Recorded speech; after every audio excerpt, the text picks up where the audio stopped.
चलिए आज बात करते हैं हमारे प्लैनेट की उन अनदेखी नसों की जो हमारी पूरी डिजिटल दुनिया को एक साथ जोड़ कर रखती हैं। ये कहानी है समुंदर के नीचे बिछे केबलों के इतिहास की। एक सवाल से शुरुआत करते हैं। कभी सोचा है जब कोई मूवी स्ट्रीम होती है या एक वीडियो कॉल पर बात होती है तो वो सारा डेटा असल में किस रास्ते से होकर गुजरता है? ज्यादातर लोगों का जवाब होगा क्लाउड से या शायद सैटेलाइट के जरिए। लेकिन असलियत इससे कहीं ज्यादा हैरान करने वाली है। डेटा कहीं बादलों में नहीं बल्कि हजारों मीटर नीचे समंदर की तलहटी में सफर करता है। जी हाँ, ये आंकड़ा चौंकाने वाला है।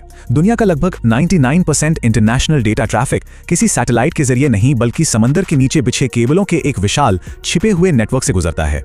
यही हमारे इंटरनेट की असली रीढ़ की हड्डी है। तो ये सब शुरू कैसे हुआ? इस कमाल के नेटवर्क की कहानी शुरू होती है 19वीं सदी में, जब दुनिया के सामने एक बहुत बड़ी चुनौती थी, समंदर के पार तुरंत मैसेज कैसे भेजा जाए। और यहीं से टेलीग्राफ युग का आगाज हुआ। यहाँ तरक्की की रफ्तार देखने लायक थी। 1842 में न्यूयॉर्क हार्बर में एक छोटा सा एक्सपेरिमेंट हुआ। 1850 में इंग्लिश चैनल पार करने की पहली कोशिश नाकाम रही, लेकिन सिर्फ एक साल बाद 1851 में एक मजबूत केबल ने ब्रिटेन और फ्रांस को सफलतापूर्वक जोड़ दिया।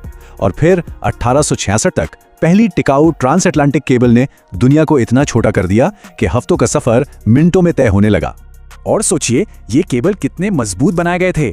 इनके सेंटर में तांबे के तार होते थे जिन्हें गट्टा पर्चा नाम के एक खास प्राकृतिक रबर से इंसुलेट किया जाता था और फिर इन सब को लोहे के तारों के एक कवच से लपेटा जाता था।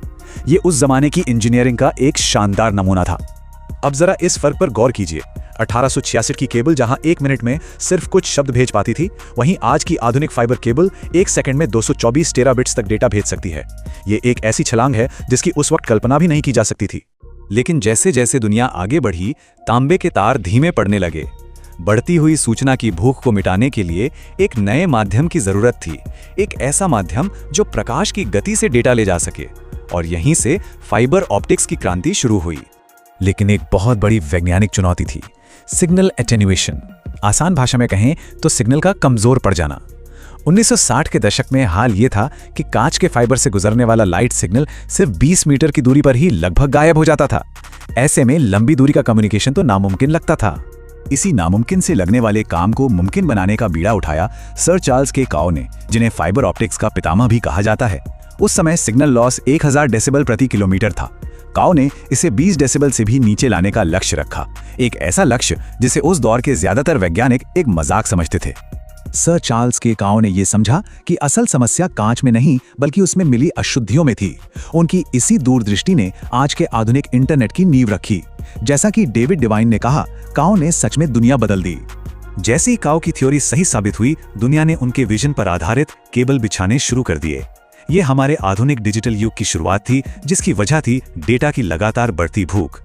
1988 में पहला trans Atlantic fibre optic cable T88 live हुआ। इसकी सफलता ने सबको हैरान कर दिया। उस जमाने के हिसाब से इसकी क्षमता बहुत ज्यादा थी, लेकिन वो भी सिर्फ 18 महीनों में ही पूरी तरह इस्तेमाल हो गई। इससे साफ हो गया कि दुनिया को डिजिटल डेटा की कितनी जबरदस्त जरूरत थी। उस पहले केबल से लेकर आज तक हमने 15 लाख किलोमीटर से भी ज्यादा लंबा एक विशाल नेटवर्क बना लिया है। ये इतना लंबा है कि हमारी पृथ्वी के चारों ओर 37 से ज्यादा चक्कर लगा सकता है। और ये सिर्फ केबलों का जाल नहीं है, ये हमारी ग्लोबल इकोनॉमी की जीवन रेखा है। हर दिन $10 ट्रिलियन से भी ज्यादा की आर्थिक गतिविधियां बैंकिंग से लेकर ई-कॉमर्स तक इन्हीं केबलों के दम पर चलती हैं। ये टेबल अटलांटिक के पार हुई जबरदस्त तरक्की को दिखाती है। 1866 के कुछ शब्दों प्रति मिनट से लेकर 1988 में T88 की एक साथ 40,000 फोन कॉल्स की क्षमता तक, और फिर 2017 में मारेया केबल के 224 टेराबिट्स प्रति सेकंड तक। ये विकास सचमुच कमाल का है। आज AI और क्लाउड कंप्यूटिंग से डेटा की जो सुनामी आई है, वो इस नेटवर्क की सीमाओं को परख रही है। अब हमें अगली तकनीकी छलांग की जरूरत है और भविष्य की राह और भी गहरी जा रही है। और दिलचस्प बात यह है कि अब इस खेल के नियम बदल रहे हैं। पारंपरिक टेलीकॉम कंपनियों की जगह अब गूगल, मेटा और अमेज़न जैसी बड़ी टेक कंपनियां अपनी विशाल डेटा जरूरतों को पूरा करने के लिए खुद के ग्लोबल नेटवर्क बना रही हैं। भविष्य की टेक्नोलॉजी भी बहुत दिलचस्प है। स्पेस डिवीजन मल्टीप्लेक्सिंग, इसे ऐसे समझिए जैसे एक ही हाईवे पर ज्यादा लेन बना देना। मल्टी कोर फाइबर, यानी एक ही फाइबर के अंदर डेटा ले जाने वाले कई कोर बनाना। और सबसे कमाल की बात, इन केबलों का इस्तेमाल अब भूकंप और सुनामी जैसी चीजों की निगरानी के लिए एक विशाल सेंसिंग नेटवर्क के रूप में भी किया जा रहा है।